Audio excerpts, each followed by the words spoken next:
Anxiety کیا ہے؟ Panic ڈس order کسے کہتے ہیں اور اس کا کیا علاج ہے؟ انگزائٹی اضطراب یا بے چینی ایک ایسا فطری عمل ہے جس میں ایڈرینالائن نامی کیمیکل دماغ کے دفاعی نظام کو خبردار کرتا ہے تاکہ انسان کسی ممکنہ خطرے سے نمٹنے کے لیے تیار رہے۔ یہ عارضہ اس صورت میں کہلاتا ہے جب کسی خطرے کا خوف بے جا ستاتا رہے اور اس کی وجہ سے انسان ہمہ وقت بے چینی کا شکار رہے۔ انگزائٹی کہتے ہیں شدید گھبراہٹ کو۔ گھبراہٹ سے کون واقف نہیں ہے؟ ہم میں سے ہر ایک کو کسی نہ کسی وقت گھبراہٹ ہوئی ہوگی۔ گھبراہٹ دوسرے نفسیاتی امراض کا ایک جزو بھی ہوتی ہے۔ مختلف حالات میں مختلف نوعیت کی باتوں سے ذہنی کشمکش اور اندرونی جذباتی کیفیت کا نام گھبراہٹ ہے۔ مثال کے طور پر آپ اپنا گھر بدلنے کا سوچ رہے ہوں یا کوئی اپنا کاروبار شروع کرنا ہو یا کسی نئی جگہ ملازمت ملی ہو یا اگر کسی دوست کا حادثہ ہوا ہو یا انتقال ہوا ہو تو زیادہ فکر کی وجہ سے گھبراہٹ ہوتی ہے اور اس وقت تک رہتی ہے جب تک اس کا کوئی نہ کوئی انجام نہ ہو، یعنی نئی ملازمت کا جائزہ لے کر شروع نہ کر لیں یا مریض اچھا نہ ہو جائے۔ انگزائٹی کی علامات کون سی ہیں؟ فرسٹ، فکر کی وجہ سے بے چینی۔ سیکنڈ، کسی بھی عمل کا مسلسل دہرانا۔ نیکسٹ، مستقبل کا خوف اور اضطراب، بدہضمی، پٹھوں میں کھچاؤ، ٹھنڈے پسینے، کپکپاہٹ وغیرہ۔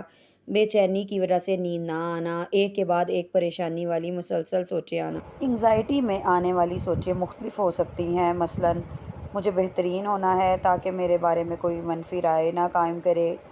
مثلاً گھبراہٹ کی وجہ سے مجھ سے یہ کام نہیں ہو پائے گا، اور بار بار گھبراہٹ کی وجہ سے مجھے خود سے الجھن ہو رہی ہے، یا کہیں کسی کے سامنے میں کچھ غلط یا الٹا ہی نہ بول دوں، نہ جانے کیا ہوگا، مجھے کیا بولنا چاہیے، یہ سب کچھ پہلے ہی سوچ لیتا ہوں، یا سب کچھ غلط ہو گیا اور میں ہی اس کا ذمہ دار ہوں، مجھے ایسا نہیں ویسا کرنا چاہیے، نہیں بلکہ ایسے کر لیتا ہوں۔ انگزائٹی میں اس طرح کی سوچیں بار بار آتی ہیں۔ انگزائٹی یا گھبراہٹ ڈر ذائل کرنے کا ایک قدرتی عمل ہے اور یہ اکثر آدمی کے لیے بہت فائدہ مند بھی ہو سکتی ہے۔ مثلاً کسی بچے کو امتحان میں فیل ہونے کا ڈر ہو تو اس کو زیادہ محنت کرنے کی فکر ہوتی ہے۔ اس کے لیے ایک خاص حد تک گھبراہٹ انسان کی کارکردگی کو بہتر بنانے کے لیے ضروری ہے۔ گھبراہٹ بیماری اس وقت تصور ہوگی جب وہ ضرورت سے زیادہ شدید ہو جائے اور فائدے کے بجائے نقصان ہونے لگے۔ شدید گھبراہٹ کا اثر جسم کے تمام اعضاء پر پڑتا ہے۔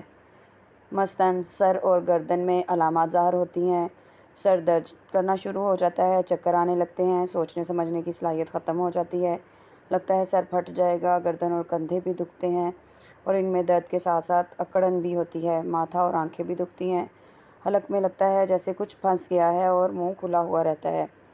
اس کے ساتھ ساتھ سینے اور کمر کی بھی علامات ظاہر ہوتی ہیں، جیسے سینے میں درد شروع ہو جاتا ہے، سانس رکی ہوئی محسوس ہوتی ہے، زور زور سے سانس آتا ہے جیسے دمے کی بیماری ہو گئی ہو، اور کمر میں بھی درد ہو جاتا ہے۔ اس کے ساتھ دل کی سمٹمز بھی آتی ہیں، دل کی دھڑکن تیز محسوس ہونے لگتی ہے، یہ گھبراہٹ کی پکی نشانی ہے۔ بسا اوقات دل کی رفتار میں تیزی آ جاتی ہے اور لگتا ہے کہ دل پھٹ جائے گا یا سینہ باہر نکل آئے گا۔ کتنے ہی لوگ ہیں جو بار بار ایسے موقع پر امراض قلب کے ہسپتال جاتے ہیں اور وہاں ان سے ہمیشہ کہا جاتا ہے کہ دل کا کوئی مرض نہیں ہے۔ بسا اوقات اس کیفیت میں دھڑکن کے ساتھ ساتھ سینے میں اور بازو میں درد محسوس ہوتا ہے، یہ سب انگزائٹی کی علامات ہیں۔ معمولی تشویش اور فکر ہونا ایک قدرتی عمل ہے، مثلاً روڈ پہ چلتے ہوئے کوئی حادثہ پیش آنے کا ڈر، لیکن اگر یہ فکر اور تشویش حد سے زیادہ بڑھ جائے تو ذہنی مرض اختیار کر لیتی ہے جسے انگزائٹی کہتے ہیں۔ اس کی اور بھی مزید علامات ہو سکتی ہیں، مثلاً چھوٹی چھوٹی باتوں پہ پریشان ہونا، سر چکرانا، دھڑکن کا تیز ہونا، ذہنی دباؤ، افسردگی، بے سکونی، زندگی سے بیزاری، کسی بھی کام میں دل کا نہ لگنا، کام کو صحیح طریقے سے نہ کر پانا، کھانے پینے میں دلچسپی نہ ہونا، نیند نہ آنا، پٹھوں کا کھچاؤ، بہت زیادہ تھکاوٹ کا ہونا، ہاتھوں کا کانپنا، ٹھنڈے پسینے آنا، ہر وقت دماغ میں خیالات کا چلتے رہنا اور بلا وجہ روتے رہنا، اور پریشانی کی وجہ سے معدے کا بہت زیادہ خراب رہنا بھی انگزائٹی کی علامات میں سے ہیں۔ انگزائٹی اور ڈپریشن میں کیا فرق ہوتا ہے؟ انگزائٹی اور ڈپریشن میں بہت معمولی سا فرق ہوتا ہے۔ جو اپنے ماضی میں اکثر کھویا رہے وہ ڈپریشن میں ہوتا ہے، اور جو مستقبل کے اندیشوں کو پالتا رہے وہ بے چینی انگزائٹی کا شکار ہوتا ہے۔ جو ماضی اور مستقبل دونوں میں پھنسا ہو اسے انگزائٹی اور ڈپریشن دونوں مرض لاحق ہوتے ہیں۔ پینک اٹیک کیا ہے؟ پینک اٹیک انگزائٹی ڈس آرڈر کی ایک ٹائپ ہے۔ پینک اٹیک شدید خوف کے باعث اچانک ظاہر ہونے والی کیفیت ہے جس کا نتیجہ عموماً شدید جسمانی علامات کی صورت میں نکلتا ہے، جبکہ حقیقت میں کوئی خطرے کی بات یا وجوہات نہیں ہوتی۔ آپ ایسے محسوس کر سکتے ہیں کہ آپ اپنا کنٹرول کھو رہے ہیں، آپ کو دل کا دورہ پڑ رہا ہے، حتیٰ کہ آپ کو یہ بھی لگ سکتا ہے کہ آپ مرنے والے ہیں۔ لوگ زندگی میں کم از کم ایک بار پینک اٹیک کا شکار ہوتے ہیں۔ مردوں کے مقابلے میں خواتین میں پینک اٹیک دگنا ہو سکتا ہے اور علامات ظاہر ہونے کے 10 منٹ کے اندر اندر پینک اٹیک کا شکار ہو جاتے ہیں۔ پینک اٹیک کی اور بھی علامات ہو سکتی ہیں، مثلاً گھبراہٹ، بے چینی، ہر وقت موت کا خوف، ٹھنڈے پسینے آنا، دل کی دھڑکن کا بڑھنا، چھاتی پہ دباؤ اور درد محسوس کرنا، ایسا لگنا کہ میرا دل بند ہونے لگا ہے اور میں ابھی مرنے ہی والا ہوں، ہجوم والی جگہوں پہ جانے سے گھبرانا، دماغ پہ عجیب و غریب ڈر اور خوف سوار رہنا، اکیلے میں ڈرنا اور اکیلے میں سفر کرنے سے بھی گھبرانا، سونے سے بھی ڈرنا کہ کچھ ہو نہ جائے، یہ سب پینک اٹیک کی علامات ہیں۔ پینک ڈس آرڈر کسے کہتے ہیں؟ پینک ڈس آرڈر یہ انگزائٹی کی ہی ایک قسم ہے جس میں بار بار بہت زیادہ بے جا خوف کی وجہ سے پینک اٹیکس آتے ہیں، جس میں شخص کو محسوس ہوتا ہے کہ اب وہ صورتحال پر قابو نہیں پا سکتا، اس کے دل کی دھڑکن بہت تیز ہو جاتی ہے، پسینے آنے لگتے ہیں، جسم کانپنے لگتا ہے، پیٹ یا سینے میں درد ہوتا ہے اور دماغ سن ہو جاتا ہے اور پینک اٹیکس کی تمام سمٹمز آتی ہیں۔ انگزائٹی یا پینک اٹیکس کا کیا علاج ہے؟ How to deal with panic attack? گھبراہٹ کے حملے سے کیسے نپٹا جائے؟ انگزائٹی کو ختم کرنے کے لیے اینٹی ڈپریسنٹ یا اینٹی انگزائٹی میڈیسن دی جاتی ہے اور سائیکو تھراپی یوز کی جاتی ہے۔ سائیکو تھراپی کے اندر ریلیکسیشن تھراپی یوز کی جاتی ہے۔ جس وقت پینک اٹیک ہو اور کچھ سمٹمز آ رہی ہوں تو کچھ دیر کے لیے اپنی آنکھیں بند کر لیں اور لمبے گہرے سانس لیں۔ اس بات کو اپنے ذہن میں لائیں کہ آپ کو پینک اٹیک آ رہا ہے اور یہ آپ کی صحت کے لیے زیادہ خطرے کا باعث نہیں ہے۔ اس بات کو اپنے ذہن میں رکھیں کہ پینک اٹیک وقتی ہے اور کچھ دیر کے بعد خود بخود ٹھیک ہو جائے گا۔ اپنی منفی سوچوں کو چیلنج کرنے کی عادت ڈالیں، ورزش کریں اور اپنے اعصاب کو پرسکون کرنے والی ورزش کریں۔ ہم کتنے ہی بہادر کیوں نہ ہوں یا کسی بھی مشکل مرحلے یا زندگی کی کٹھنائیوں سے باہر نکل چکے ہوں یا پھر مشکل حالات کا بہادری سے سامنا کر چکے ہوں، ہمارے اندر کہیں نہ کہیں ناکامی کا خوف سر اٹھاتا ہی ہے۔ در حقیقت کسی بھی چیز کا خوف ہمیں کامیابی کے راستے سے بھٹکا سکتا ہے۔ اگر آپ یہ سمجھتے ہیں کہ زندگی یا رشتوں کو قائم رکھنے کے حوالے سے آپ کے اندر کسی قسم کا خوف موجود ہے تو اس خوف کو دور کریں، اس سے لڑیں اور جیت کر ایک نئی شروعات کریں۔ اس حوالے سے ہم آپ کو کچھ رہنمائی فراہم کرتے ہیں۔ نمبر 1، گہری سانس لیں۔ اگر آپ کے دل کی دھڑکن تیز ہونے لگتی ہے یا ہتھیلیوں پر پسینہ آنا شروع ہو جاتا ہے تو پھر اپنے خوف سے نہیں لڑ سکتے، بہتر ہے کہ آپ جہاں بھی ہیں وہیں رک کر اپنی توجہ ہٹائے بغیر گھبراہٹ پر قابو پانے کی کوشش کریں۔ اس کے لیے اپنی ہتھیلیوں کو اپنے سینے پر رکھیں اور آہستہ سے گہری سانس لیں۔ کئی بار اس عمل کو دہرانے سے آپ کو خود پر قابو پانے اور خوف کو دور کرنے میں مدد ملتی ہے۔ نمبر 2، خوف کا سامنا کریں۔ آپ نے اکثر دیکھا ہوگا کہ بہت سارے لوگ خوف زدہ رہتے ہیں۔ جب لوگ خوف زدہ ہوتے ہیں تو وہ ان پر عادی ہو جاتے ہیں، لیکن جب لوگ اس خوف کا سامنا کرنے کی کوشش کرتے ہیں تو اس سے چھٹکارا پانے میں کامیاب ہو جاتے ہیں۔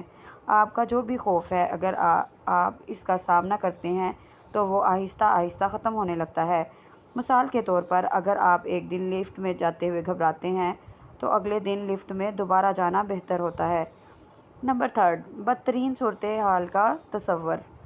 بد سے بدتر صورتحال کا تصور کرنے کی کوشش کریں جس کا ممکنہ طور پر آپ کو سامنا کرنا پڑ سکتا ہو۔ ایسا کرنے سے آپ وقت سے پہلے کسی بھی قسم کے خوف کا مقابلہ کرنے کے لیے تیار ہو جائیں گے۔ در حقیقت جتنا آپ خوف کو اپنے اوپر سوار کرتے ہیں یہ اتنا ہی زیادہ بڑھتا جاتا ہے۔ خوف کا مقابلہ کریں گے تو یہ خود بخود خوف بھاگ جائے گا۔ نمبر 4، حقیقت کو جانیں۔ حقیقت کا سامنا کرنا کبھی کبھی خوفناک خیالات کا مقابلہ کرنے میں مدد کرتا ہے۔ مثال کے طور پر اگر آپ لفٹ میں پھنس جانے اور دم گھٹنے کے خیال سے ڈرتے ہیں تو اپنے آپ سے پوچھیں کہ کیا آپ نے کبھی کسی کے ساتھ ایسا ہوتے ہوئے سنا ہے؟ کیا آپ اس بارے میں کسی ایسے دوست سے بات کریں گے جس کے اندر خود بھی ایسا ہی خوف موجود ہو؟ آپ کو کسی متعلقہ شخص سے اس بارے میں بات کرنی چاہیے تاکہ آپ کو حقیقت کا درست ادراک ہو سکے کہ جیسا آپ سوچتے ہیں ایسا بالکل نہیں ہے، یہ آپ کے دل کا خوف ہے۔ نمبر 6، زندگی پرفیکٹ نہیں ہوتی، زندگی پریشانیوں سے بھری ہوئی ہے۔ اگر ہم اپنی زندگی کو پرفیکٹ بنانے کی کوشش میں لگے رہتے ہیں، اچھے اور برے دنوں کی آمد تو آتی جاتی رہتی ہے، ہمیں چاہتے اور نہ چاہتے ہوئے بھی ان کا سامنا کرنا پڑتا ہے۔ اگر ہم برے دنوں کے خوف کو ایک طرف رکھ کر موجودہ حالات کا سامنا کریں تو برے دن بھی اچھے گزر جائیں گے۔ سیکنڈ، خوش کن نظاروں کا تصور کریں۔ اپنی آنکھیں بند کریں اور کسی پرسکون اور محفوظ مقام کا تصور کریں۔ یہ تصور کسی خوبصورت ساحل پر چلنے کا بھی ہو سکتا ہے، یا پھر بچپن کی یادیں بھی ہو سکتی ہیں، یا اپنے پیاروں کے ساتھ بیتے ہوئے کچھ یادگار لمحے۔ اس قسم کی تمام مثبت سوچیں آپ کے اندر سکون اور ٹھہراؤ لائیں گی اور آپ کے خوف کو دور بھگائیں گی۔ نیکسٹ ہے خوف سے متعلق باتیں کرنا۔ اگر آپ کو کسی بات کا خوف ہے تو اس کا اپنے دوست یا کسی فیملی ممبر سے اظہار کرنا اس خوف کو دور کرنے میں آپ کی مدد کرتا ہے۔ اگر آپ کسی ساتھی، دوست یا گھر کے افراد سے بات نہیں کر سکتے تو پھر آپ اپنے سے بات کریں۔ آئینے کے سامنے کھڑے ہو کر خود سے کہیں کہ آپ کو کسی چیز کا خوف نہیں اور آپ اس خوف کا مقابلہ کر سکتے ہیں۔ آپ خوف پر قابو پانے کے لیے کسی ماہر نفسیات، سائیکولوجسٹ یا سائیکیاٹرسٹ سے بھی رابطہ کر سکتے ہیں۔ سیکنڈ، بنیادی چیزوں پر واپس جائیں۔ کچھ لوگ پریشانی اور خوف سے نمٹنے کے لیے منشیات کا سہارا لیتے ہیں، لیکن اس طرح معاملات مزید خراب ہو جاتے ہیں۔ رات کی اچھی نیند، صحت بخش کھانا اور چہل قدمی جیسی سادہ اور روزمرہ چیزیں خوف و پریشانی کا بہترین علاج ثابت ہوتی ہیں۔ لاسٹ پہ ہے خود کو انعام دیں۔ جب آپ کو کسی خوف پر قابو پانے میں کامیاب ہو جائیں تو اس کا جشن منائیں۔ آپ کہیں باہر کھانا کھانے جائیں، کتاب یا کوئی چھوٹا سا تحفہ خریدیں یا کوئی ایسا کام کریں جس سے آپ کو خوشی حاصل ہو۔ یہ سارے طریقوں پر عمل کر کے آپ اپنی انگزائٹی کو دور کر سکتے ہیں اور پینک اٹیک پہ بھی قابو پا سکتے ہیں اور اپنے خوف کو بھی دور کر سکتے ہیں۔ ہم میں سے بہت سے لوگ انگزائٹی کا شکار ہوتے ہیں اور پینک ڈس آرڈر میں مبتلا ہوتے ہیں۔ اس ویڈیو کو زیادہ سے زیادہ لوگوں میں شیئر کریں تاکہ جو لوگ انگزائٹی کا شکار ہیں یا گھبراہٹ کے حملے سے ڈرتے ہیں وہ لوگ اس ویڈیو سے فائدہ اٹھا سکیں اور آپ کی طرف سے ایک صدقہ جاریہ ہو ان لوگوں کے لیے جو انگزائٹی کا شکار ہیں۔ انگزائٹی کی بہت سی اقسام ہیں۔ ایک اقسام ہے پوسٹ ٹرامیٹک سٹریس ڈس آرڈر۔ کسی حادثے کے بعد کی ہونے والی انگزائٹی پر کس طرح قابو پایا جا سکتا ہے۔ نیکسٹ ویڈیو میں جانیں گے پوسٹ ٹرامیٹک سٹریس ڈس آرڈر کے بارے میں۔